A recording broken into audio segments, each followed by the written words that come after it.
السلام علیکم ورحمۃ اللہ وبرکاتہ. الحمدللہ رب العالمین والعاقبۃ للمتقین ولا عدوان الا علی الظالمین واشهد ان لا الہ الا اللہ وحدہ لا شریک لہ واشهد ان محمدا عبدہ ورسولہ صلوات اللہ وسلامہ علیہ وعلی آلہ وعلی اصحابہ ومن اهتدى بهدیہ واستنى بسنتہ الی یوم الدین. اما بعد، قال اللہ تبارک وتعالی فی کتابہ المجید: اعوذ باللہ من الشیطان الرجیم، بسم اللہ الرحمن الرحیم. يا أيها الذين آمنوا لا ترفعوا أصواتكم فوق صوت النبي ولا تجهروا له بالقول كجهر بعضكم لبعض أن تحبط أعمالكم وأنتم لا تشعرون. إن الذين يغضون أصواتهم عند رسول الله أولئك الذين امتحن الله قلوبهم للتقوى لهم مغفرة وأجر عظيم.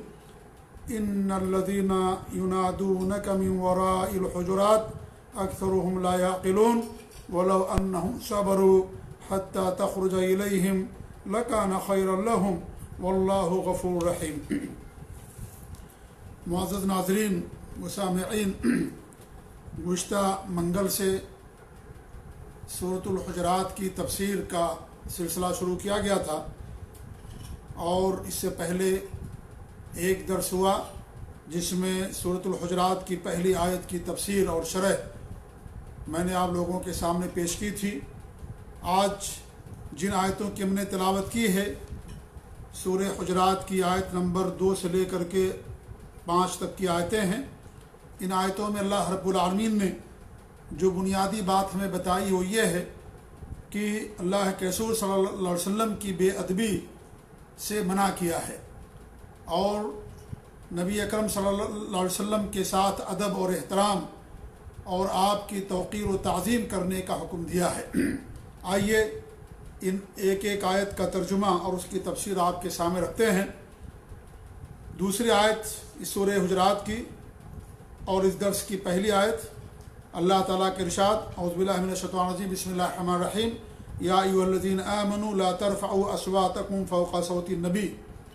اے ایمان والو، اپنی آوازوں کو نبی کی آواز سے بلند نہ کرو. ولا تجہروا لہ بالقول کجہر بعضکم لبعض. اور جس طریقے سے تم آپس میں ایک دوسرے سے بات کرتے ہو، اس طریقے سے ان سے بات نہ کرو. ان تحبط اعمالکم وانتم لا تشعرون.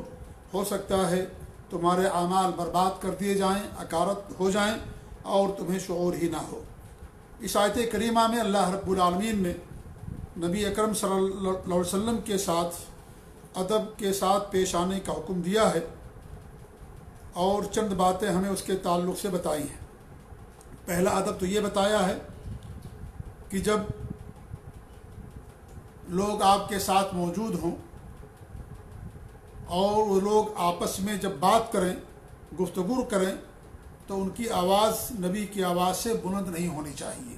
یہ پہلا ادب اللہ رب العالمین نے سکھایا کہ جس مجلس میں آپ صلی اللہ علیہ وسلم بھی تشریف فرما ہوں اور بھی لوگ موجود ہوں، تو انہیں حکم دیا جا رہا ہے کہ اگر تم آپس میں گفتگو کرو کسی ضرورت کے پیش نظر، تو تمہاری گفتگو کی آواز نبی سے کی آواز پر بھاری نہ ہو، نبی کی آواز سے تمہاری گفتگو اونچی نہ ہو. یہ پہلا ادب اللہ رب العالمین نے سکھایا.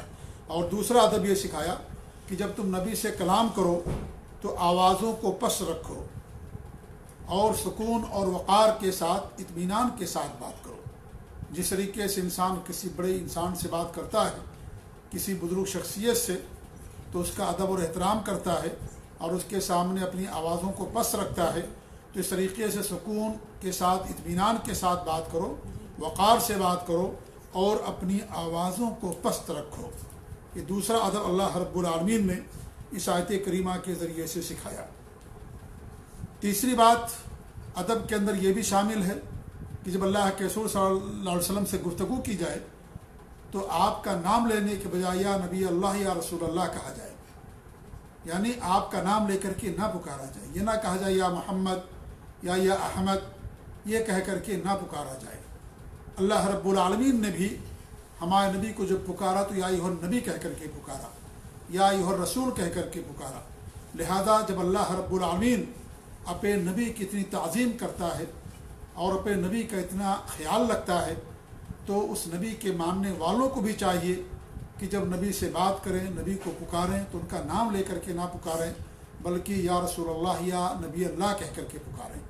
اس لیے آپ دیکھیے کہ صحابہ کرام صلی اللہ علیہ وسلم جب بھی آپ کو پکارتے تھے تو آپ کا نام نہیں لیتے تھے، بلکہ اللہ کے رسول صلی اللہ علیہ وسلم جب بھی ان سے کوئی سوال کرتے تو یہی کہا کرتے تھے کہ اللہ و رسول عالم، کہ اللہ اور اس کے رسول زیادہ بہتر جانتے ہیں، نام لے کر کے نہیں کہتے تھے۔ اور جب پوچھنا ہوتا تھا تو یا رسول اللہ کہہ کر کے پکارا کرتے تھے۔ تو اس لیے نبی کا نام لینا یہ ایک لحاظ سے ان کے اندر ان کی بے ادبی ہے، اس لیے یہ ہمیں تعلیم دی گئی یا صحابہ کو بتایا گیا کہ جب آپ اللہ کے رسول کو پکاریں تو آپ نام لے کر کے نہ پکاریں، بلکہ یا نبی یا رسول اللہ کہہ کر کے آپ ان کو پکاریں جب وہ آپ کے سامنے ہوں، کیونکہ یہ اسی میں ان کا ادب اور ان کا احترام ہے۔ اور چوتھی بات یہ ہے کہ یہ آپ کا ادب اور احترام یہ صرف آپ کی زندگی تک کے لیے محدود نہیں تھا، بلکہ ہمیشہ کے لیے۔ اللہ کے رسول صلی اللہ علیہ وسلم کی ذات مبارکہ جس طریقے سے زندگی میں آپ کی محترم تھی، آپ کی وفات کے بعد بھی قیامت تک آپ کی ذات محترم ہے، اور آپ کی ذات کا ادب کرنا، احترام کرنا ہر مسلمان کے لیے ضروری ہے۔ اسی لیے حدیث کے اندر آتا ہے، صحیح بخاری کی روایت ہے کہ عمر رضی اللہ تعالیٰ عنہ نے دو آدمیوں کو اللہ کے رسول صلی اللہ علیہ وسلم کی مسجد میں باتیں کرتے ہوئے سنا اور ان کی آوازیں بلند ہو گئی تھیں، تو عمر فاروق رضی اللہ تعالیٰ عنہ کے پاس تشریف لے گئے اور ان سے پوچھا اتدریان این انتما، کیا تم دونوں کو معلوم ہے کہ تم دونوں کہاں ہو اس وقت؟ اللہ کے رسول کی مسجد میں تم کھڑے ہو، اور پھر آپ نے ان سے سوال کیا من این انتما، تم دونوں کہاں سے ہو؟ تو انہوں نے کہا کہ من اہل طائف، ہم دونوں اہل طائف سے ہیں، طائف کے رہنے والے ہیں۔ تو عمر فاروق نے فرمایا لو کنتما من اہل مدینہ، اگر تم دونوں مدینہ کے رہنے والے ہوتے لاوجعتکما ضربا، میں تم دونوں کو مار کر کے تکلیف دیتا، یعنی تم کو مارتا، میں سزا دیتا، کیونکہ تم اللہ کے رسول کی مسجد میں بلند آوازوں سے بات کر رہے ہو۔ اور ظاہر بات اللہ کے رسول صلی اللہ علیہ وسلم کی جو مسجد عمر فاروق رضی اللہ تعالیٰ عنہ کے زمانے میں چھوٹی سی تھی، اور آپ کی قبر بھی مسجد سے متصل ہی تھی، وہیں پر آپ اپنی قبر کے اندر، یعنی آپ کی قبر بھی وہیں پر تھی، تو اس لیے عمر فاروق رضی اللہ تعالیٰ عنہ نے ان کو منع کیا۔ اسی لیے جب انسان اللہ کے رسول صلی اللہ علیہ وسلم کی قبر پر سلام پڑھنے کے لیے، درود پڑھنے کے لیے جائے تو اپنی آواز کو بلند نہ کرے، بلکہ سکون کے ساتھ، اطمینان کے ساتھ آپ کے اوپر سلام پڑھے، یہ نہیں کہ چیخے اور چلائے، بلند آواز سے پڑھے۔ یہ اللہ کے رسول کی بے ادبی ہے، اللہ کے رسول کی شان کے خلاف ہے کہ اللہ کے رسول کی قبر کے پاس جا کر کے انسان بلند آواز سے بات کرے یا بلند آواز سے آپ کے اوپر درود پڑھے، بلکہ وہاں پر بھی انسان کو ادب ملحوظ رکھنا ہے، اور پست آواز میں جا کر کے وہاں پر آپ کے اوپر درود پڑھنا ہے یا سلام پڑھنا ہے۔ تو یہ آپ کا جو ادب ہے صرف آپ کی زندگی تک محدود نہیں تھا، بلکہ آپ کے مرنے کے بعد بھی ہے۔ پانچویں چیز یہ ہے کہ آپ گرچہ دنیا سے جا چکے ہیں، لیکن آپ کی حدیثیں موجود ہیں، آپ کی سنتیں موجود ہیں، لہذا جب بھی آپ کا حکم سنایا جائے اور آپ کی حدیثیں لوگوں کے سامنے پیش کی جائیں اور حدیثوں کو پڑھا جائے، حدیثوں کا درس ہو یا حدیثیں یعنی لوگوں کے سامنے پیش کی جائیں، تو ایسی صورت میں آوازیں بلند کرنا یہ گویا کہ اللہ کے رسول صلی اللہ علیہ وسلم کے اوپر آواز بلند کرنا ہے۔ اگرچہ آپ موجود نہیں ہیں، لیکن آپ کی آواز، آپ کی حدیثیں آپ کی آواز ہیں، آپ نے کلام فرمایا، صحابہ کرام نے آپ کی حدیثوں کو سنا، آپ نے کلام فرمایا، آواز آپ نے نکالی، تو لہذا گرچہ آپ دنیا سے جا چکے ہیں لیکن آپ کی آوازیں آج بھی محفوظ ہیں، حدیث کی شکل میں، سنت کی شکل میں حدیثیں آج بھی محفوظ ہیں۔ لہذا جب ان حدیثوں کو پڑھا جائے، ان حدیثوں کو لوگوں کے سامنے بیان کیا جائے، آپ کا حکم بیان کیا جائے، تو وہاں شور و غل کرنا، ہنگامہ کرنا یا اس طریقے سے گوغا آرائی کرنا، یہ تمام چیزیں آپ کی تعظیم کے اور آپ کے ادب کے خلاف ہے۔ حدیثوں کو سننا چاہیے۔ محدثین اعظام جب حدیثیں پڑھاتے تھے، سناتے تھے، تو بڑے ادب اور احترام کے ساتھ حدیثوں کو پڑھتے تھے، اور لوگ سننے والے بھی بڑے ادب و احترام کے ساتھ سنتے تھے۔ جس طریقے سے آپ صلی اللہ علیہ وسلم اپنی زندگی میں جب گفتگو کرتے تھے تو لوگ بڑے آپ کی گفتگو سننے کے اندر لوگ اس طریقے سے ماہ ہو جاتے تھے کہ ایسا لگتا تھا کہ ان کے سروں کے اوپر چڑیا بیٹھی ہوئی ہے. یعنی اس طریقے سے محو گفتگو ہوتے تھے سننے کے لیے. اور یعنی صحابہ کرام بڑے یعنی سکون کے ساتھ اور اس طریقے سے بڑے اچھے انداز میں آپ اور ادب اور احترام کے ساتھ آپ کی حدیثوں کو سنا کرتے تھے. نہ کوئی حرکت ہوتی تھی، نہ کوئی آواز نکالی جاتی تھی، اور نہ کوئی آدمی کا ذہن و دماغ کسی اور کی طرف ہوتا تھا، بلکہ بڑے غور سے لوگ آپ صلی اللہ علیہ وسلم کی حدیثوں کو اور آپ کے اقوال کو سنا کرتے تھے. لہذا آج بھی جب آپ کی حدیثیں بیان کرنے کی جائیں تو لوگوں کے سامنے وہی ادب ہونا چاہیے اور اسی طریقے سے لوگوں کو سننا چاہیے. محدثین نے باقاعدہ اس ادب کا خیال رکھا، اور جب وہ حدیثیں بیان کرتے تھے بڑے ادب و احترام کے ساتھ. اور کتنے محدثین سے آتا ہے کہ وضو کرنے کے بعد حدیثوں کو بیان کرتے تھے، حدیثوں کو سناتے تھے. یعنی اس قدر حدیثوں کا ادب اور احترام. اور امام بخاری رحمۃ اللہ علیہ کے بارے میں آپ لوگوں نے سنا ہے کہ ایک ایک حدیث کے لیے 2 رکعت نماز پڑھا کرتے تھے. ان کے بارے میں چیز منقول ہے، بیان کی جاتی ان کے تعلق سے. اور وضو کیا کرتے تھے باقاعدہ. تو اس طریقے سے یہ ملحوظ خاطر رہے کہ آپ کی حدیثیں یعنی ہمارے نبی کا کلام ہے اور ہمارے نبی کی گفتگو ہیں، ہمارے نبی کی آوازیں ہیں. لہٰذا زندگی میں جس طریقے سے صحابہ کرام کو تعلیم دی گئی، تلقین کی گئی کہ نبی کی آواز سے اپنی آوازوں کو اونچی نہ کریں، وہی حکم آج بھی باقی اور قیامت تک کے لیے باقی رہے گا کہ جب بھی اللہ کے رسول کی حدیثیں سنائی جائیں انسان کو اللہ کے رسول کی حدیثوں کو غور کے ساتھ سننا چاہیے اور اس کے اوپر عمل کرنا چاہیے. 5ویں بات، ہمیں اشارہ ملتا ہے کہ نبی کی جس طریقے سے تعظیم اور ادب کرنے کا حکم دیا گیا ہے، چونکہ اس دنیا میں آپ سے بڑا کوئی نہیں ہے، لہذا اسلام کے اندر ہر بڑے انسان کا ادب اور احترام کرنے کا حکم دیا گیا ہے کہ انسان ہر بڑے آدمی کا ادب و احترام کرے. ان سے علم میں بڑا ہوں، مقام کے اندر بڑے ہوں، عمر میں بڑے ہوں، کسی بھی چیز کے اندر بڑے ہوں، ان کا ادب اور احترام کرنا یہ ہمارے دین کا حصہ ہے. اللہ کے رسول صلی اللہ علیہ وسلم کی حدیث ہے، لیس منا من لم یوقر کبیرنا ویرحم صغیرنا. وہ ہم میں سے نہیں ہے جو ہم میں سے بڑوں کی توقیر نہیں کرتا، ان کا ادب نہیں کرتا، اور نہ ہی ہم میں سے چھوٹوں پر رحم کرتا ہے. اور اس طریقے سے اللہ نے ہمارے نبی نے فرمایا، لیس منا من لم یرحم صغیرنا ویعرف حق کبیرنا. وہ ہم میں سے نہیں ہے جو ہم میں سے چھوٹوں پر رحمت اور شفقت کا برتاؤ نہیں کرتا، اور ہم میں سے جو بڑے ہیں ان کا حق کا خیال نہیں رکھتا. لہذا بڑوں کا حق کا خیال رکھنا انسان کے لیے ضروری ہے، ان کا ادب اور احترام کرنا یہ ہمارے اسلام کا حصہ ہے. اس طریقے سے ہمارے نبی صلی اللہ علیہ وسلم نے فرمایا، ان من اجلال اللہ اکرام ذی الشیبۃ من المسلمین، کہ اللہ تعالیٰ کے اجلال میں، اللہ کی توقیر و تعظیم و ادب و احترام میں یہ بھی داخل ہے کہ انسان مسلمانوں کے جو بڑی عمر کے لوگ ہیں ان کی تکریم کرے، ان کی عزت کرے، ان کا خیال رکھے. وحامل القرآن غیر الغالی فیہ والجافی عنہ، اور اس حامل قرآن کا ادب اور احترام کرے، اس کی تکریم کرے جو اس کے اندر نہ غلو کرنے والا ہے اور نہ ہی اس کے تعلق سے جفا کرنے والا، نہ ہی غلو کرنے والا اور نہ ہی اس کے تعلق سے کوتاہی کرنے والا. وزیر سلطان المقسط، اور جو بادشاہ منصف ہے، عادل ہے، اس کی بھی کیا کرے، وہ تکریم کرے. یہ اللہ رب العالمین کی کے اجلال میں یہ چیز شامل ہے.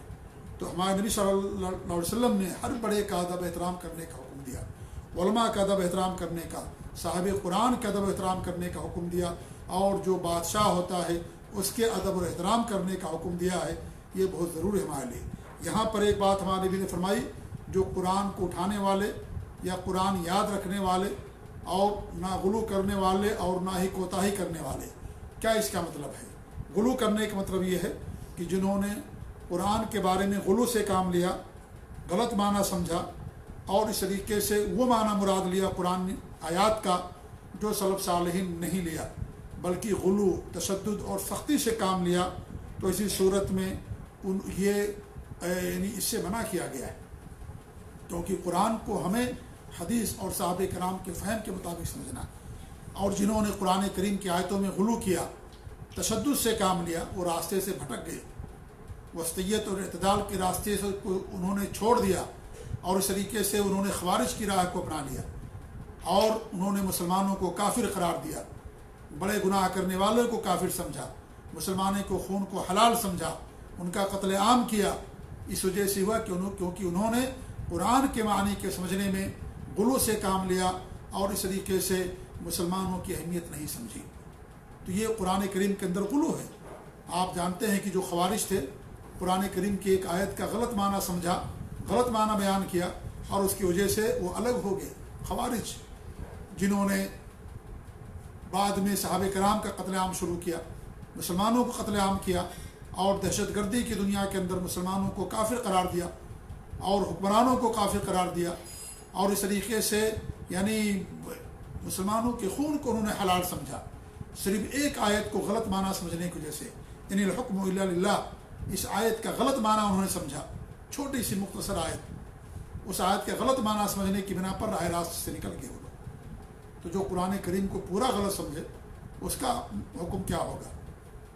علی رضی اللہ تعالیٰ نے فرمایا تھا کہ انہوں نے یہ جو آیت ہے، آیت تو حق ہے اپنی جگہ پر، اللہ تعالیٰ کلام ہے، لیکن اس آیت کا انہوں نے غلط معنی لیا، باطل معنی مراد لیا انہوں نے، جو معنی اس آیت کریمہ کا نہیں ہے۔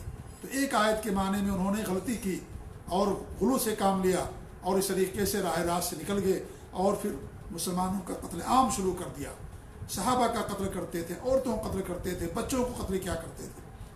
جب ان کا ظلم بڑھ گیا، ان کی سفاکیت بڑھ گئی، تو علی رضی اللہ تعالیٰ عنہ نے باقاعدہ ان سے جنگ کیا نہروان کی جنگ میں اور اس طریقے سے ان تمام لوگوں کا صفایا کر دیا تھا، الا یہ کہ جو بھاگ کھڑے ہوئے وہ بچ گئے تھے، ورنہ تمام لوگوں کو انہوں نے قتل کر دیا تھا علی رضی اللہ تعالیٰ عنہ نے، جو چوتھے خلیفہ راشد ہیں۔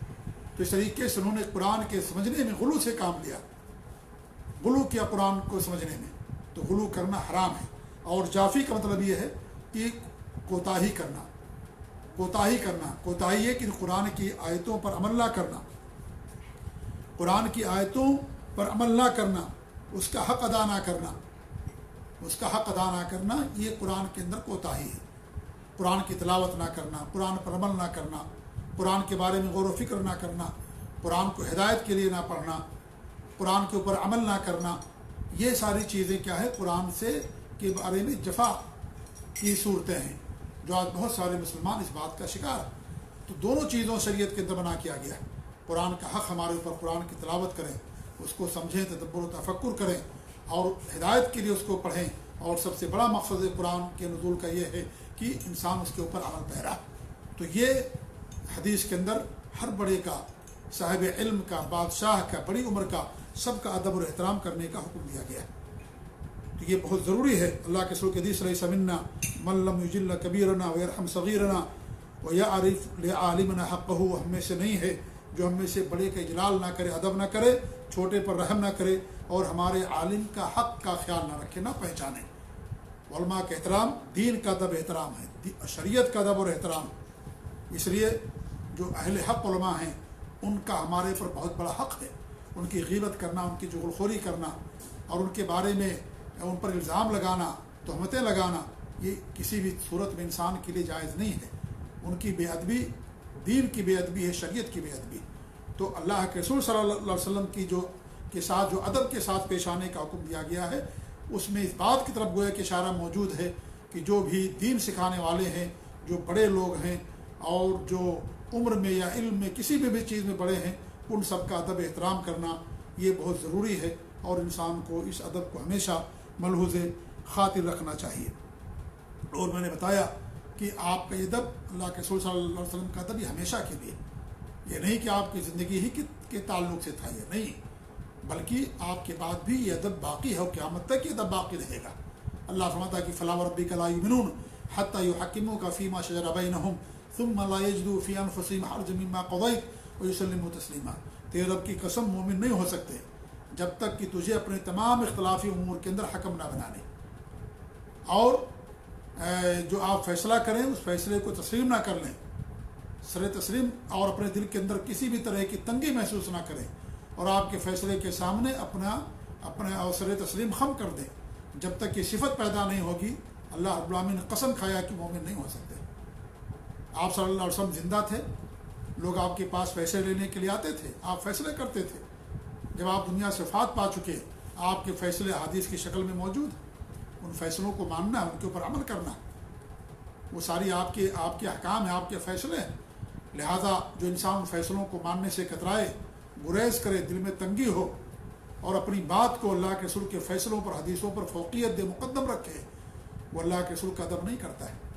اللہ کے رسول کا ادب صرف زبان سے نہیں ہوتا ہے، اللہ کے رسول کا ادب عمل کر کے اور دل سے ہوتا ہے، آپ کی سنتوں کو مقدم کر کے، آپ کی حدیثوں کو مقدم کر کے اور اپنی خواہشات کو آپ کی لائی ہوئی شریعت کے مطابق بنا کر کے اور آپ کے اقوال و افعال کو تمام چیزوں پر مقدم کرنے کے بعد ہی ہوتا ہے۔ سب سے زیادہ آپ سے محبت کرنا، اپنی اولاد سے بھی زیادہ، دنیا کی تمام چیزوں سے بھی زیادہ، تب جا کر کے اللہ کے رسول کا ادب اور احترام ہوتا ہے۔ اللہ کے رسول کا ادب اور احترام صرف زبانی جمع خرچ کرنے سے نہیں ہوتا، صرف نعرے لگانے سے نہیں ہو جاتا ہے، اللہ کے رسول اور صرف جلسے جلوس لگانے سے نعوذ باللہ نہیں ہوتا، بلکہ یہ تو آپ کی بے ادبی ہے، یا آپ کی حدیثوں کا مذاق اور استہزاء ہے۔ جو لوگ جلسے جلوس کرتے ہیں اور اس طریقے سے بدعات اور خرافات کے رسیا ہو گئے ہیں اور ارتکاب کرتے ہیں، اللہ کے رسول کی ادب اور آپ سے محبت کی پہچان آپ کی اتباع کرنا ہے۔ اللہ رب العالمین نے فرمایا قل ان کنتم تحبون اللہ فاتبعونی، اگر تمہیں اللہ تعالیٰ سے محبت ہے میرا اتباع کرو، میری پیروی کرو۔ یہ سب سے بڑی پہچان ہے کہ اللہ کے رسول کا اتباع اور آپ کی پیروی کرنا اور آپ کی شریعت کے مطابق زندگی گزارنا، آپ نے جو کچھ فرمایا اس کے اوپر عمل کرنا، جس سے منع کیا اس سے دوری اختیار کرنا، آپ نے جو کچھ فرمایا اس کی تصدیق کرنا اور اللہ تعالیٰ کی بات اسی طریقے سے کرنا جیسے ہمارے نبی نے اللہ تعالیٰ کی بات کی۔ یہ سب اللہ کے رسول سے محبت کی پہچان ہے، یہ سب آپ کے ادب کے اندر داخل ہے۔ لہذا ادب صرف زبانی جمع خرچ کرنے کا نام نہیں ہے، صرف دعوے کا نام نہیں۔ سب لوگ دعویٰ کرتے ہیں لیکن دعویٰ بلا دلیل ہے، اس کے لیے انسان کو عمل کر کے دکھانا ہوگا اور جذبات میں آ کر کے نبی سے محبت کا اظہار نہیں ہوتا، بلکہ عمل کے ذریعے سے انسان اللہ کے رسول صلی اللہ علیہ وسلم سے محبت کا اظہار کرتا ہے۔ تو اس طریقے سے یہ ضروری ہے کہ اللہ کے رسول کا ادب اور احترام ہمیشہ انسان کو کرنا ہے۔ اور آج آپ کا ادب اور احترام آپ کی سنتوں کے تعلق سے اور آپ کی حدیثوں کے تعلق سے، اللہ فرماتا کہ ان تحبط اعمالکم وانتم لا تشعرون، کہ تمہارے اعمال برباد ہو جائیں اور تمہیں اس کی خبر ہی نہ ہو، تمہیں شعور ہی نہ ہو کہ تمہارے اعمال برباد ہو جائیں۔ یعنی ممکن ہے، یہاں پر احباط عمل سے مراد احباط کلی نہیں ہے کہ سارے اعمال برباد ہو جائیں گے۔ جی، عمل کی بربادی دو طریقے سے ہوتی ہے، یا دو اعمال ہیں کہ جن سے کچھ اعمال تو ایسے ہیں جس سے انسان کا سارا عمل برباد ہو جاتا ہے، جیسے بڑا شرک ہے، بڑا کفر ہے، نفاق اکبر، عقیدے کا نفاق اور ایمان کے اندر ریاکاری جو منافقین کے اندر تھی، تو اس سے انسان کے سارے اعمال برباد ہو جاتے ہیں، سارے اعمال تباہ ہو جاتے ہیں اگر انسان کے اندر یہ چیز پائی جاتی ہے۔ یا اس طریقے سے غرور اور گھمنڈ، تکبر، کہ انسان اپنے عمل پر غرور کرے، گھمنڈ کرے، تو اللہ تعالیٰ برباد کر دیتا ہے۔ جی ہاں، انسان اللہ کی عبادت کر کے اللہ کا حق ادا نہیں کر سکتا ہے۔ اللہ کا اتنا حق ہے ہمارے اوپر کہ انسان اگر پوری زندگی اللہ رب العالمین کی بات کرے تو اللہ تعالیٰ کی ایک نعمت کا بھی شکر ادا نہیں کر سکتا۔ تو چاہے جائے کہ انسان اپنی عبادت پر غرور کرے، گھمنڈ کرے۔ ابلیس نے بھی غرور اور گھمنڈ کیا تھا، اور ہمارے نبی نے فرمایا کہ ایک آدمی نے کہا تھا کہ تمہیں اللہ تعالیٰ کبھی تمہیں معاف نہیں کرے گا، تو اللہ کے رسول نے فرمایا کہ اللہ نے اس کو کہا کہ تم کون ہوتے میرے پر غرور گھمنڈ کرنے والے، جاؤ میں نے تمہارے عمل کو برباد کر دیا اور میں نے اس آدمی کو معاف کر دیا۔ لہذا غرور و گھمنڈ کرنا اپنے اعمال پر یا کسی بھی چیز پر، علم پر، دولت پر یا اپنے عمل پر غرور گھمنڈ کرنا، یہ ہلاکت و بربادی کا ذریعہ اور سبب ہے۔ اللہ کے رسول صلی اللہ علیہ وسلم کی حدیث ہے ثلاث منجیات و ثلاث مہلکات، تین چیزیں نجات دے دینے والی ہیں اور تین چیزیں برباد کر دینے والی ہیں۔ فاما المنجیات، جو نجات دینے والی چیزیں کیا ہیں؟ خشیت اللہ فی السر والعلن، تنہائی میں اور اعلانیہ طور پر، خلوت اور جلوت میں اللہ تعالیٰ سے ڈرنا، اللہ تعالیٰ کا خوف کرنا۔ والقصد فی الفقر والغنا، مالداری میں، فقر و فاقہ میں میانہ روی اختیار کرنا، اعتدال پر قائم رہنا۔ والعدل فی الغضب والرضا، اور غضب میں اور رضا کی حالت میں، دونوں حالتوں میں عدل سے کام لینا، انصاف سے کام لینا، کبھی انصاف کا دامن انسان کو نہیں چھوڑنا چاہیے۔ واما المہلکات، رہی ہلاک کر دینے والی چیزیں، فشح مطاع، یعنی انسان کا لالچی ہونا، ایسی لالچ کہ انسان اس کے پیچھے بھاگے اور اسی کے پیچھے بھاگے اپنی لالچ کو پورا کرنے کے لیے، وہ ہوا متبع۔ اور دوسری چیز ہمارے نبی نے فرمائی کہ نفسانی خواہشات کی اتباع اور پیروی کرنا، اس کے پیچھے انسان بھاگتا ہے، شریعت کا دامن چھوڑ دیتا، اس کو کتاب اللہ اور سنت رسول کی کوئی فکر نہیں، دین اور شریعت کی کوئی فکر نہیں، وہ نفسانی خواہشات کے پیچھے بھاگ رہا، دوڑ رہا ہے۔ اور تیسری چیز ہمارے نبی نے فرمائی وہ اعجاب المرء بنفسہ وہی اشدہن، اور آدمی کا اپنے بارے میں غرور گھمنڈ کرنا، اور ان تینوں میں سب سے سخت چیز ہے۔ امام البانی رحمۃ اللہ علیہ نے اس حدیث کو حسن قرار دیا۔ تو یہ بھی عمل کو برباد کر دینے والی چیز ہے کہ انسان اگر گھمنڈ کرے اپنے عمل پر، غرور کرے، گویا کہ نعوذ باللہ اللہ رب العالمین پر گویا کہ وہ احسان کرتا ہے۔ اس لیے بہت خطرناک چیز ہے، اس کے ذریعے سے انسان کے سارے اعمال برباد ہو جاتے ہیں۔ ایسے ہی خلوتوں میں معاصی کا ارتکاب کرنا، انسان خلوت میں ہو، تنہائی میں ہو، تو وہاں انسان کیا کرے؟ اللہ کے محارم کا، حرام کردہ چیزوں کا ارتکاب کرے، لیکن جب لوگوں کے سامنے ہو تو بڑا دیندار بنے، بڑا پرہیزگار متقی بنے۔ یہ بھی ہلاک کر دینے والی چیزوں میں سے ہے۔ اللہ کے رسول صلی اللہ علیہ وسلم کے حدیث آپ فرماتے ہیں کہ میں ایسے لوگوں کو جانتا ہوں جو قیامت کے دن آئیں گے اور ان کے پاس تہامہ پہاڑ کے برابر نیکیاں ہوں گی۔ تہامہ بہت بڑا پہاڑ ہے سعودی عرب کے اندر۔ فیجعلہ اللہ ہباء منثورا، اللہ تعالیٰ ان کے سارے اعمال کو کیا کر دے گا؟ ذرات کی شکل میں اڑا دے گا۔ تو لوگ صوبان اس حدیث کے راوی کہتے ہیں کہ میں نے کہا کہ اللہ کے رسول صلی اللہ علیہ وسلم مجھے آپ بتائیے وہ کون لوگ ہیں؟ تو ہمارے نبی نے فرمایا انہم اخوانکم ومن جلدتکم، وہ تمہارے دینی بھائی ہیں اور تمہیں میں سے ہیں، انسانوں میں سے تمہیں میں سے تمہارے دینی بھائی ہیں۔ وَيَأْخُذُونَ مِنَ اللَّيْلِ كَمَا تَأْخُذُونَ، وہ راتوں کو بھی جاگتے ہیں جیسے تم رات میں قیام اللیل کرتے ہو، وہ بھی کرتے ہیں۔ وَلَكِنَّهُمْ إِذَا خَلَوْا بِمَحَارِمِ اللَّهِ انْتَهَكُوهَا، لیکن جب وہ خلوت میں ہوتے تھے تو اللہ کی محرمات کا ارتکاب کرتے تھے، حرام چیزیں کرتے تھے خلوت کے اندر، تنہائی کے اندر۔ ظاہر میں تو نیک اور دیندار، لیکن خلوت کے اندر وہ کیا کرتے تھے؟ برائیاں کرتے تھے، حرام کردہ چیزوں کا ارتکاب کرتے تھے، معاصی کرتے تھے۔ تو اس صورت میں اللہ کیا کرے گا؟ ہمارے نبی فرماتے ہیں کہ اللہ تعالیٰ کے سارے اعمال کو تباہ و برباد کر دے گا، ذرات کی شکل میں اڑا دے گا۔ تو یہ بھی بہت بڑا سمجھ لیجئے بڑی مصیبت ہے کہ انسان ظاہر میں تو نیک رہے لیکن باطن میں وہ کیا رہے؟ یعنی باطن میں اللہ کی حرام کردہ چیزوں کے ارتکاب کرے۔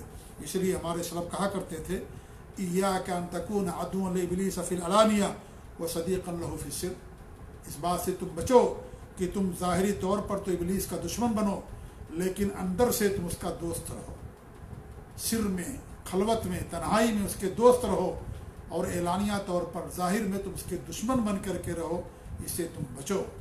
انسان کو ہمیشہ ابلیس کا دشمن ہونا چاہیے، انسان کو ہمیشہ اللہ تعالیٰ کا خوف اس کے دل کے اندر ہونا چاہیے، چاہے باہر رہے چاہے اندر رہے، خلوت میں ہو جلوت میں ہو۔ ہمارے نبی نے فرمایا تو وصیت کرتے ہوئے اتق اللہ حیث ما کنت، تم جہاں کہیں بھی رہو اللہ تعالیٰ سے ڈرو۔ تو یہ بھی انسان کے عمل کو برباد کر دینے والی چیز ہے، برباد کر دینے والی چیز۔ تو یہ میرے بھائیوں کبھی یہ چیزیں ایسی ہوتی ہیں جس سے انسان کے سارے اعمال برباد ہو جاتے ہیں، سارے اعمال۔ بندوں پر ظلم کرنا یہ بھی ہلاکت و بربادی۔ اللہ کے رسول صلی اللہ علیہ وسلم کی حدیث ہے کہ صحیح مسلم کی روایت ہے کہ ہمارے نبی نے پوچھا کیا تم جانتے ہو مفلس کون ہے؟ تو لوگوں نے کہا کہ مفلس ہم میں سے وہ ہے جس کے پاس درہم اور دینار نہیں، مال نہیں۔ تو ہمارے نبی نے کہا نہیں، یہ اصل مفلس نہیں ہوتا ہے، یہ تو مفلس دنیاوی طور پر ہے، آدمی کے پاس اگر مال نہیں ہے، یہ تو اصل مالداری مال کا نام نہیں ہوتا ہے۔ اصل مالداری دین کی مالداری ہوتی ہے، نفس کی مالداری دل کی مالداری ہوتی ہے۔ انسان اگرچہ فقیر اور محتاج ہے، اگر وہ صوم و صلات کا، نماز کا، روزے کا، دین کا، توحید کا، سنت کا پابند ہے، وہ سب سے مالدار انسان۔ تو ہمارے نبی نے فرمایا کہ نہیں، مفلس وہ نہیں، ہماری امت کے اندر مفلس وہ ہے جو قیامت کے دن آئے گا نمازیں لے کر کے، زکوٰۃ لے کر کے، لیکن اس نے کسی کو گالی دیا ہوگا اور کسی پر الزام تراشی کی ہوگی اور کسی کا مال کھایا ہوگا، کسی کا خون ناجائز بہایا ہوگا، کسی کو مارا ہوگا، تو اس کی ساری نیکیاں ان کو دے دی جائیں گی جن کے ساتھ اس نے ظلم کیا ہوگا، اور جب اس کی نیکیاں ختم ہو جائیں گی تو ان لوگوں کی برائیوں کسی کے اوپر ڈال دیا جائے گا، یہاں تک کہ اسے جہنم کے اندر ڈال دیا جائے گا، ساری نیکیاں ختم، کیونکہ اس نے بندوں پر ظلم کیا، بندوں کا حق کھایا ناجائز غلط طریقے سے۔ تو اللہ تعالیٰ لوگوں کی اس کی نیکیاں لوگوں کو دے دے گا جن پر اس نے ظلم کیا ہوگا، اور جب بھی اگر پورا نہیں ہوگا تو ان لوگوں کے گناہوں کی اس آدمی کے اوپر ڈال دیا جائے گا۔ آپ ذرا سوچیں، ساری نیکیاں برباد ہیں، انسان ایک نیکی کا محتاج ہوگا، اور جہاں انسان یعنی آپ دیکھیں کہ دوسروں کے گناہ اس آدمی کے اوپر ڈال دیے جائیں گے۔ آپ سوچیں کتنا بڑا یعنی منظر کتنا خطرناک ہوگا، اور اس طریقے سے کتنی کربناک بات ہمارے لیے ہے کہ انسان نے گناہ نہیں کیا لیکن اس گناہ کی سزا اسے مل جائے گی، اور لوگوں کے گناہوں کو اس آدمی کے اوپر ڈال دیا جائے گا۔ تو انسان کو اس سے بچنے کی ضرورت ہے۔ تو کہنے کا مقصد یہ ہے کہ یہ کچھ ایسے اعمال جن سے انسان کے سارے اعمال تباہ و برباد ہو جاتے ہیں، کچھ اعمال ایسے جس سے انسان کے سارے اعمال نہیں برباد ہوتے۔ جیسے انسان اور کوئی گناہ کرتا ہے مان لیجیے، تو وہی یہ انسان کے عمل کے اندر ریاکاری آ گئی، کسی عمل کے اندر ریاکاری آ جائے تو وہ عمل برباد ہو جائے گا، لیکن اس کے سارے اعمال برباد نہیں ہوں۔ اور یہاں پر جو ہمارے اللہ رب العالمین نے فرمایا کہ تمہارے اعمال برباد ہو جائے تمہیں شعور نہ ہو، یہ نہیں کہا گیا کہ تمہارے عمل برباد ہو گئے، بلکہ یہ عمل کب بربادی ہوگی؟ یعنی انسان اگر دل سے اللہ کے رسول کی تعظیم نہ کرے، اللہ کے رسول صلی اللہ علیہ وسلم کا ادب نہ کرے دل سے، ٹھیک ہے، تو ایسی صورت میں کیا ہوگا؟ یہ اس کے اعمال کی بربادی کا ذریعہ ہوگا۔ گویا کہ اس کے دل کے اندر نفاق ہے، جو دل سے ہمارے نبی کی تعظیم نہیں کرتا، جو دل سے ہمارے نبی کا ادب اور احترام نہیں کرتا، جو ناقدری کرے، اور اگر وہ آپ کے سامنے بلند آوازوں سے بات کرے، چیخے اور چلائے، اور دل میں بھی ہمارے نبی کا ادب اور احترام نہ ہو اس کے، جیسے منافقین تھے یا جو منافقین ہوتے ہیں، ان کے دل میں نہ دین نہ اللہ نہ اس کے رسول سے کوئی محبت نہیں ہوتی، وہ تو صرف اپنی جان بچانے کے لیے زبان سے کلمہ کے اقرار کرتے ہیں۔ تو اگر اس طرح کی بات ہے کہ دل سے انسان نبی کی بے ادبی کرے، دل میں نبی کا ادب اور احترام نہ ہو، دل سے ناقدری کرے، تو ایسا انسان گویا کہ اس کے سارے اعمال برباد ہو گئے، کیونکہ یہ نفاق ہے۔ اور منافقین کے بارے میں اللہ کے رسول اللہ نے فرمایا کہ جہنم کے سب سے نچلے طبقے کے اندر رہیں گے۔ اس آیت کریمہ کے اندر صحیح بخاری کے اندر موجود ہے کہ یہ بنو تمیم کے کچھ لوگ آئے تھے، تو اس وقت اس وفد کے لیے کس کو امیر بنایا جائے، اس کے بارے میں ابو بکر عمر رضی اللہ تعالیٰ عنہما میں اختلاف ہو گیا۔ ابو بکر رضی اللہ تعالیٰ عنہما نے فرمایا کہ قعقاع بن معبد کو امیر بنا دو، اور عمر رضی اللہ تعالیٰ عنہ نے فرمایا کہ نہیں، اقرع بن حابس کو امیر بنا دو۔ اور اس طریقے سے دونوں کی آپس میں گفتگو ہوئی اور آواز تھوڑی سی بلند ہو گئی، حالانکہ لاشعوری طور پر، اور انہوں نے جس کو مناسب سمجھا، حضرت ابوبکر نے کہا کہ اس کو امیر بنا دو، اور جسے عمر فاروق نے مناسب سمجھا انہوں نے کہا کہ اسے امیر بنا دو۔ اور یہ فطری بات ہے، طبعی بات ہے کہ انسان سے چیز کی بات ہو جاتی ہے۔ ان کے دل کے اندر کوئی ایسی بات نہیں تھی، وہ انہوں نے مصلحت کو مقدم رکھ کر کے اور جس کو مناسب سمجھا اس کی بات انہوں نے کہی، تو اس طریقے دونوں کے آپس میں تھوڑی سی آواز بلند ہو گئی، تو اللہ رب العالمین نے اس آیت کریمہ کا نازل فرمایا، جیسا کہ صحیح بخاری اور صحیح مسلم کے اندر موجود ہے۔ آپ ذرا دیکھیں، دنیاوی یعنی بہت بڑا مسئلہ نہیں تھا، لیکن پھر بھی اللہ رب العالمین نے ادب سکھایا کہ آواز جب اللہ کے رسول صلی اللہ علیہ وسلم ہو تو انسان کو آواز پس رکھنی چاہیے۔ اور یہ مجلس کے آداب میں سے ہے کہ جب انسان مجلس کے اندر رہے تو آواز کو بلند نہ کرے، نہ چیخے نہ چلائے، بلکہ پست آواز میں اور مجلس کے وقار کا خیال رکھتے ہوئے انسان گفتگو کرے۔ اس طریقے سے امام بخاری رحمۃ اللہ نے بیان کیا ہے کہ ایک صحابی تھے ثابت بن قیس رضی اللہ تعالیٰ عنہ کا نام تھا، اور ان کی آواز بھی فطری طور پر بلند تھی، فطری طور پر ان کی آواز بلند تھی۔ جب اللہ کے رسول صلی اللہ علیہ وسلم کے پاس ہوتے تھے اور جب کوئی گفتگو ہوتی تھی تو ان کی آواز فطری طور پر جب بلند تھی تو ان کی آواز جو ہے تیز ہو جایا کرتی تھی۔ تو جب یہ آیت کریمہ نازل ہوئی تو انہوں نے اپنے آپ کو گھر کے اندر محسوس کر لیا، گھر کے اندر بیٹھ گئے، رونے لگے، چیخنے لگے اور توبہ کرنے لگے، چلانے لگے کہ میں تو برباد ہو گیا، میں تو برباد ہو گیا، میں تو ہلاک ہو گیا۔ اور پھر کئی دنوں تک اللہ کے رسول کے پاس مجلس میں تشریف نہیں لے گئے۔ تو ہمارے بھی نے ان کے بارے میں پوچھا کیا بات ہے، کیوں نہیں آ رہے؟ تو ایک صحابی نے کہا کہ میں خبر لے کر کے آتا ہوں۔ ان کے پاس گئے اور جا کر کے ان سے پوچھا تو انہوں نے کہا کہ ماجرا یہ ہے کہ آپ سب لوگ جانتے ہو کہ میری آواز بہت بلند رہتی ہے، اور جب بھی میں بات کرتا ہوں میری آواز زیادہ تیز ہو جاتی ہے، تو اس وجہ سے اللہ رب العالمین نے فرمایا کہ تمہارے اعمال برباد ہو جائیں، تمہیں شعور نہ ہو، لہذا میں سمجھتا ہوں کہ میں برباد ہو گیا، ہلاک ہو گیا۔ آپ ذرا غور کریں کہ ان کے دلوں میں کس قدر اللہ رب العالمین کا خوف تھا، حالانکہ وہ معذور تھے، یہ فطری بات تھی، وہ قصدن ایسا نہیں کرتے تھے، عمدن جان بوجھ کر کے ایسا نہیں کرتے تھے۔ جیسے آج بھی وہ سارے لوگ ہوتے ہیں کہ ان کی آواز بلند ہوتی ہے، بہت پست آواز نکالیں گے تو بھی آواز ان کی بہت بلند ہو جاتی ہے. تو یہ فطری بات ہے، طبعی بات ہے، لیکن اس کے باوجود بھی اللہ رب العالمین نے کتنا خوف، اللہ کے رسول سے اتنی محبت کی، وہ ڈر گئے اور کہنے لگے کہ میں ہلاک ہو گیا، میں برباد ہو گیا. معمولی سی بات تھی. آج ہم بڑے بڑے گناہ کر جاتے ہیں اور سمجھتے ہیں کہ جنت کے ٹھیکیدار ہم ہی ہیں، جنت ہم جائیں گے. لوگوں کو جنت کا پروانہ لوگ بانٹتے ہیں، فلاں جنت کے اندر جائے گا، فلاں جنت کے اندر جائے گا، فلاں جہنم کے اندر جائے گا. نعوذ باللہ من ذالک. یہ صحابہ کرام کے حال تھا جن کی تربیت ہمارے نبی نے کی تھی، جن کو ہمارے نبی نے تعلیم دی تھی، ان کا تزکیہ کیا، ان کی تربیت کی اور ان کو یعنی ان کو دین کے احکام سکھائے. یہ اس طریقے سے اللہ رب العالمین خوف ان کے دلوں کے اندر تھا. تو وہ صحابی آ کر کے اللہ کے رسول سے بیان کرنے لگے تو ہمارے نبی نے فرمایا کہ نہیں، وہ ان میں سے نہیں ہے، جاؤ انہیں بتا دو کہ وہ جنتی ہیں. اللہ اکبر، وہ جنتی ہیں. جنتی کا یہ حال کہ اللہ تعالیٰ سے اس قدر خوف اس کے دل کے اندر، اس قدر ڈر کے اپنے آپ کو سمجھ رہا کہ میں ہلاک و برباد ہو گیا. یہ جنتی خوف. حضرت انس فرماتے رضی اللہ تعالیٰ عنہ کہ ہم دیکھتے تھے ان کو تو کہتے تھے کہ سورہ زمین پر جنتی جا رہا ہے. جب وہ چلتے تھے ہمارے درمیان تو کہتے تھے کہ دیکھو جنتی جا رہا ہے، کیونکہ ہمارے نبی نے ان کے لیے جنت کی بشارت سنائی. یہ صحیح بخاری کی روایت ہے جو میں نے آپ کے سامنے پیش کی ہے. تو غرض کہنے کا مقصد یہ ہے کہ اگر انسان کی آواز فطری طور پر بلند ہے تو وہ معذور ہوتا ہے، لیکن اس کے باوجود بھی ان کے دلوں میں اللہ رب العالمین کا خوف اس طریقے سے تھا کہ وہ اسے بھی وہ سمجھتے تھے. اور آپ دیکھیں کہ اللہ کے رسول صلی اللہ علیہ وسلم کی حدیث ہے کہ انسان کبھی کبھی اپنی زبان سے کوئی ایسی بات کہہ دیتا ہے اور اس کی اہمیت نہیں دیتا، حالانکہ بڑی خطرناک بات ہوتی ہے. یہ صحیح حدیث ہے کہ ہمارے نبی فرماتے ہیں ان الرجل لیتکلم بالکلمہ من رضوان اللہ لا یلقی لها بالا یکتب له بها الجنہ.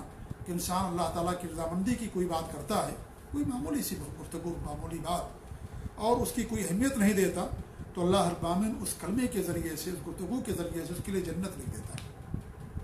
معمولی سی بات تھی، چھوٹی سی بات تھی، لیکن پھر بھی اللہ رب العالمین اس کے لیے جنت لکھ دیتا ہے. جی، کہ اللہ کے رسول صلی اللہ علیہ وسلم نے نئی حدیث سنائی ہمیں کہ ایک آدمی کو اللہ رب العالمین نے جنت میں داخل کر دیا. وہ درخت کے کو راستے سے اس نے ہٹا دیا تھا، معمولی سے عمل. کتے کو پانی پلانے کو جیسے ہمارے بھی جنت کی بشارت سنائی ہے کہ نہیں. تو اس طریقے سے چھوٹے چھوٹے اعمال پر جنت کی بشارت ہمارے بھی سنائی. تو اللہ رب العالمین کس عمل کو قبول کر لے ہم اور آپ نہیں جانتے. تو انسان ایک معمولی عمل کرتا ہے اخلاص کے ساتھ، اللہ کے خوف کے ساتھ، ڈر کے ساتھ، اور اس کو کوئی اہمیت نہیں دیتا تو وہ عمل اس کے لیے جنت میں جانے کا ذریعہ بن جاتا ہے. پھر ہمارے نبی نے فرمایا کہ وہ ان الرجل لیتکلم بالکلمہ من سخط اللہ. اور انسان اللہ تعالیٰ کی ناراضگی والی کبھی کوئی ایسی بات کرتا ہے کہ لا یلقی لها بالا، اس کو کوئی اہمیت نہیں دیتا. کہتا ہے معمولی سی بات ہے، معمولی سا گناہ ہے، کوئی کیا ہوگا اسے، چھوٹا سا گناہ میں نے کیا ہے کہ نہیں. یہوی بہا فی النار، تو اللہ تعالیٰ اس کو جہنم میں داخل کر دیتا ہے. اب ادما بین السماوات والارض، یعنی اتنی دوری سے جو آسمانوں اور زمینوں کے درمیان کی دوری، اللہ تعالیٰ اسے جہنم کے اندر داخل کر دیتا ہے. اس لیے ہمارے نبی نے فرمایا کہ لوگوں کے اکثر گناہ زبان کی وجہ سے ہوتے ہیں. اکثر و خطایا بنی آدم فی اللسان، ہمارے نبی کی صحیح حدیث ہے کہ بنو آدم کے اکثر گناہ زبان کے اندر ہوتے ہیں. اور ہمارے نبی نے فرمایا من صمت نجا، جو خاموش رہ گیا وہ نجات پا گیا. اس لیے زبانوں پر کنٹرول کرنے کی ضرورت ہے، زبان کی حفاظت کی ضرورت ہے. زبان کی بڑی آفتیں ہیں، بڑی مصیبتیں ہیں زبان کی. ان تمام مصیبتوں سے اپنے آپ کو بچانے کی ضرورت ہے. معمولی سی بات انسان سے سمجھتا ہے، اور حالانکہ وہ شرک ہوتا ہے، کفر ہوتا ہے، لیکن پھر بھی انسان اسے معمولی سمجھتا ہے. جی، آج کل حال یہی ہے کہ انسان بڑے بڑے گناہ کر جاتا ہے، اس کو بہت معمولی سمجھتا ہے. اللہ کے حضرت عبداللہ بن مسعود نے فرمایا تھا کہ اللہ کے رسول کی حدیث ہے یا حضرت عبداللہ بن مسعود کا قول کہ مومن کی مثال دی گئی کہ مومن کی مثال ایسی ہوتی ہے کہ جب وہ کوئی گناہ کرتا تو گویا کہ سمجھتا میں کسی پہاڑ کے نیچے کھڑا ہوں کہ پہاڑ گر جائے میں مر جاؤں گا. اور منافق کی مثال یہ ہے کہ بڑا بڑا گناہ کرتا ہے تو اس کو سمجھتا ہے کہ گویا کہ ہمارے ناک پر مکھی بیٹھ گئی اور اس کو اس طریقے سے لگا دیا، کوئی اہمیت نہیں دیتا. تو میرے بھائیوں، ہمیں گناہوں سے ڈرنے کی ضرورت ہے اور اس طریقے سے اللہ تعالیٰ خوف کرنے کی ضرورت ہے.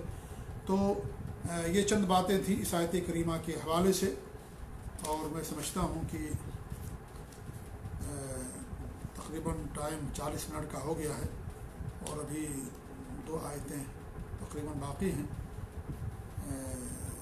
میں سمجھتا ہوں کہ اسی پر اپنی بات ختم کرتے ہیں، اور اس کے بعد انشاءاللہ آنے والے دنوں میں ان آیتوں کی تفسیر میں آپ کے سامنے کروں گا۔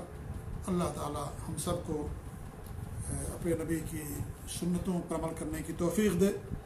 اللہ رب العالمین ہم سب کو کی حفاظ فرمائے، دین پر، توحید اور سنت پر قائم رکھے، آمین۔ جزاکم اللہ خیر، وصلی اللہ علیہ محمد وعلی آلہ وصحبہ اجمعین، والسلام علیکم ورحمۃ اللہ وبرکاتہ۔